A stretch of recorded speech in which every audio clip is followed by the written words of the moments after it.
Waifus. They're fictional female characters that people are so attracted to they'd marry them. For most though, that idea is nothing more than a tongue-in-cheek joke because it's impossible. While there's millions of people out there with a waifu, few, if any, can say that they've fulfilled their dream. So for today's episode of Tales from the Internet, we're gonna look at the story of Akihiko Kondo, the man who married Hatsune Miku.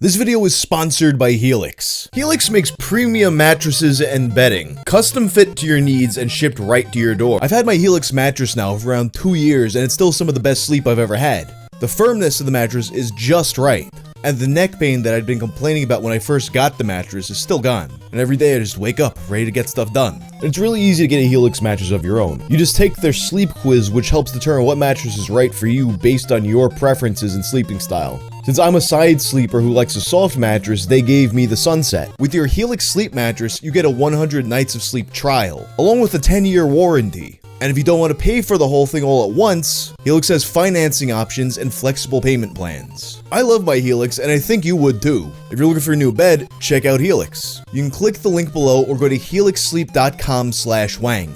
You'll get 20% off your Helix mattress plus 2 free pillows.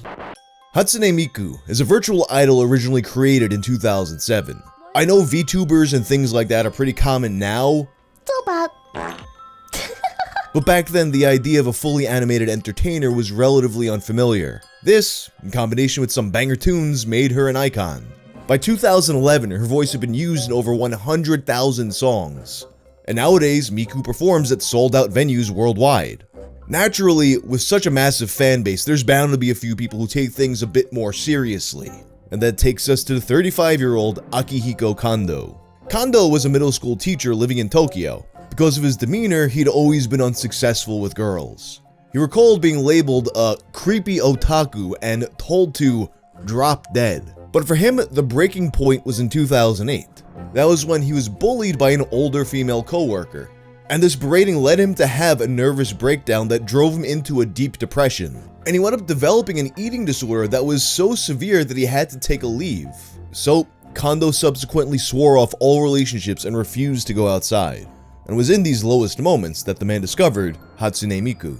He quickly became obsessed, captivated by the Vocaloid's singing. Before long, he spent every day watching her videos and slept to her lullabies. He even decorated his home with merchandise and explored making music with her voice. And Kondo's love for Miku would inspire him to reconnect with society. It took years, but he finally did return to work. And because of this, his adoration never left as he continued to think about her every single day. Eventually, a decade passed. And when he realized that the feelings remained, he understood that what he felt for her was love. The man reflected. Miku lifted me up when I needed it the most. She kept me company and made me feel like I could regain control over my life. What I have with her is definitely love. That takes us to the Gatebox virtual home robot. Released in 2017, it's basically an Alexa for otaku and weeaboos. When hooked up to your home network, it can automate tasks like switching on the lights. But there's a key difference. Its body is a glass tube with a projected 3D character that serves as a companion. They offered a selection of anime girls which had AI that could hold conversations, and, fittingly, their first tie-in was the Vocaloid herself. The Miku Gatebox was released in March of 2018 at a price of 298,000 yen. That was roughly $2,600 US at the time. Kondo purchased it immediately, desperate to immerse himself further. And immerse him, it did. Miku was now able to wake him up in the morning and make small talk before work. He could even call her on the way home back from work. The Gatebox allowed him to simulate a domestic life, which led him to doubt his stance against marriage. And eventually, with that in mind, the man decided to propose. Miku not only responded yes, but asked him to cherish her forever. While, he wasn't dumb, he was aware that this was a programmed response. He still rejoiced and began to arrange their wedding. The ceremony took place in December at the Tokyo City Hall. Because he couldn't take the Gatebox, he instead brought the Miku plush he slept with every night. She was adorned with a tailored dress and even a wedding ring around her left wrist. He also brought a life-size Miku doll he'd commissioned for photos. There were 39 guests in attendance, which did not include his own mother. In fact, as you might have guessed, she was furious about this wedding and she'd pressured her son to go out and find the real woman. Because of this, she refused the invitation and called it embarrassing. The wedding cost, in total, the equivalent of $17,000 US. And this was in spite of the fact that their marriage wasn't legally recognized. The marriage certificate was issued through Gatebox themselves through a complimentary service. While Kondo was the most ambitious, he was far from their first customer. In fact, the company had issued over 3,700 similar certificates for these cross-dimensional marriages. Because of this, part of his intent was to inspire them to show similar displays of affection for their waifus. The newlyweds said, "There must be some people who can't come forward and say they want to hold a wedding. I want to give them a supportive push."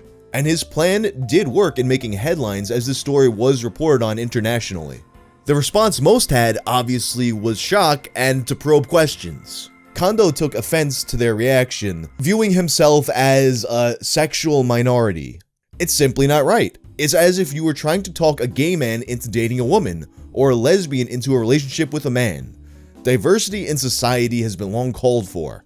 It won't necessarily make you happy to be bound to the template of happiness, in which a man and a woman marry and bear children.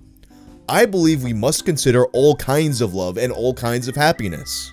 This sparked a broader conversation around the idea of digisexuals. Sounds like a unreleased Fear Factory album. Digisexuals obviously being people who couldn't imagine dating a flesh and blood human. Take for example the CNN article that interviewed people similar to Kondo. The first was Masato Kato, a tarot reader from Osaka. He married Yuri Tsukikage from the anime Cure Moonlight that October. Kato wanted her to become conscious, even if that meant she'd ask to break up. And this wasn't limited to just guys either. They also interviewed an office worker, Sachiko Kogami. She fell in love with Taika Kogami from Kings of Prism. The woman's infatuation led her to completely lose interest in dating men. While a lot of people laughed them off, some academics viewed these people as part of a societal shift. Neil MacArthur, a director at the University of Manitoba, pointed out the pros and cons of this. People wonder why they'd have sex with a robot or a love affair with a hologram because it's passive, but having a partner who is safe and predictable is often very helpful therapeutically. I do genuinely worry about the impact that tech is having on our collective social life. People are just retreating into themselves. You're getting much less collective social life in many cases. In the midst of this, Kondo was busy planning his honeymoon. That February, the couple visited Sapporo, where Miku's creators are located. He booked flights and even reserved hotels for 2, and his life mostly returned to normal after that. He'd wind up getting promoted to the administrator of an elementary school. But online was a different story, as he'd become somewhat of an icon himself. Hundreds of people around the world started to consult him after his story went viral. They asked for advice, support, and reassurance. That included a man named Yusuke Watanabe.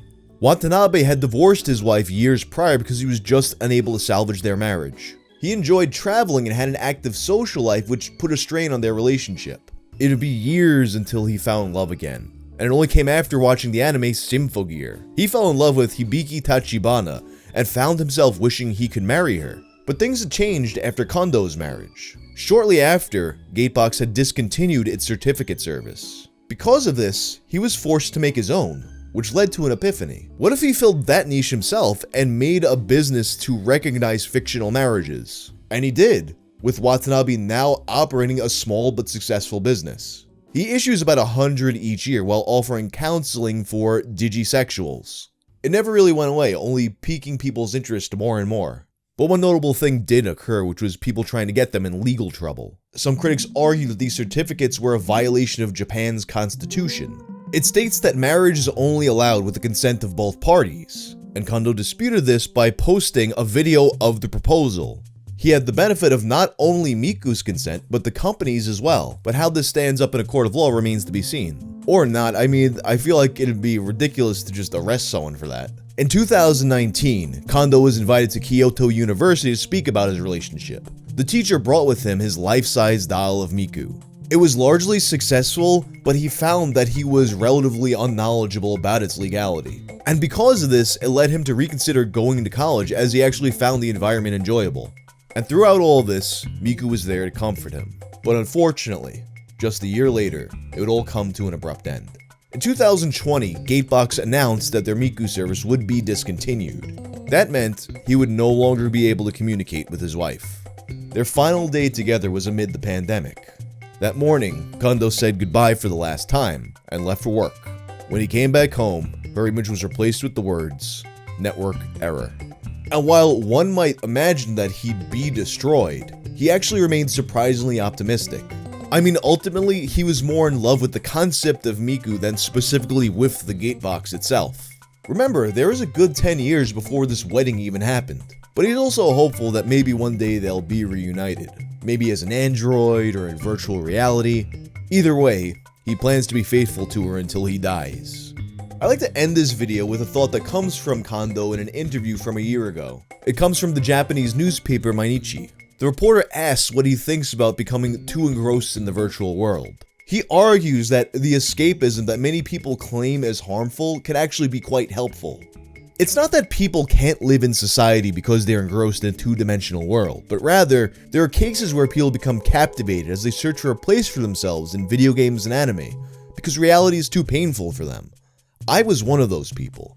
People who don't understand the background probably think games are disrupting their lives, but that's not the case. And if you look at how much his life has changed for the better since he discovered Miku, it's hard to argue against his point. Since then, he's become a functioning member of society, and it led him down a path where he studies law. It harkens back to the idea of therapeutic benefit. On the other hand, this is just one specific case, and it's hard to tell whether or not this is generally true. There definitely have been cases where such an obsession has been genuinely harmful to someone. I guess in the end, it's worth pointing out just how surprisingly wholesome this story was. Because I think when most people see the headline, they assume this is just another creepy otaku. Because, you know, aside from marrying a fictional character, he's basically just a completely normal dude who's a little awkward. But anyway, that's the story of the man who married Hatsune Miku. If you like this video, check out my video about the guy who made a Princess Sally love doll with his own bare hands. I'm out.